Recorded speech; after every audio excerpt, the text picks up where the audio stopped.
The first Texas nurse to be infected with Ebola is being transferred from Dallas to the National Institutes of Health outside of Washington. And another patient, this time in Connecticut, now has Ebola-like symptoms and is being evaluated.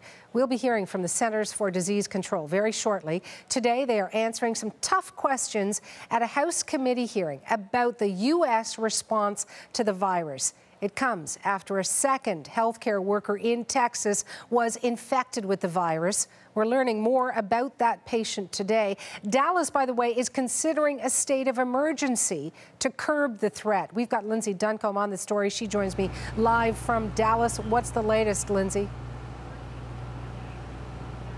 Well, the very latest is that first patient, Nina Pham, is going to be moved to Maryland, and she'll be in one of those special isolation wards that are prepared to deal with Ebola victims. And there was some back and forth about whether she should go because she is in better condition. Her condition was elevated to good. She appeared to be recovering well, but this move may have something to do with staffing because they didn't know that there was enough staff here to deal with 2 Ebola patients. And there is a concern, too, that they want to give these healthcare workers the best possible care they can. We've heard that all the way down from the White House to the people here who are really worried about 2 people who were trying to save a man's life being inflicted with this horrible disease. The nurses are asking a lot of questions, too, about what happened here, why they didn't have the proper gear. We're hearing accusations, as we have for days, that this hospital was not prepared. Here's what some nurses say the rest of the country needs to do if more cases show up.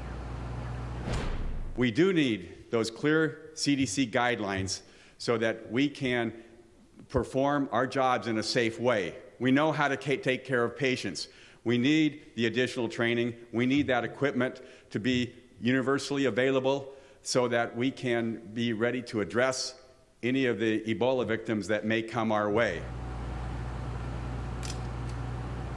Now, the nurses say they need more guidelines. You know who else needs more guidelines? Municipalities, cities like this one, because one of the troubling things about the nurse who was most recently infected was that she went on a plane and she thought that she was able to do that. She even called for permission.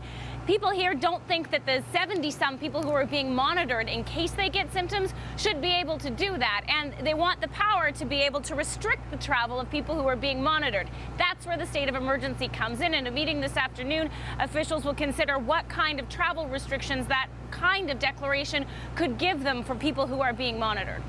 And Lyndsay, there's a House hearing going on in Washington. Just giving our viewers a live look right now because it will be interesting to hear the questions and the answers here. What is expected to happen?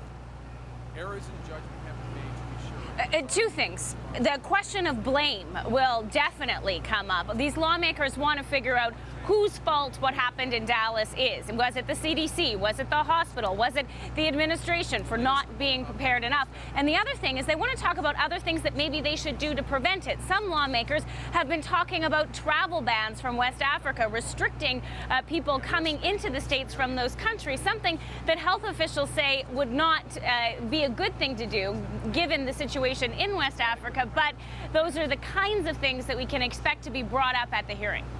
Thank you so much, Lyndsay. We will be listening closely. CBC's Lyndsay Duncombe in Dallas.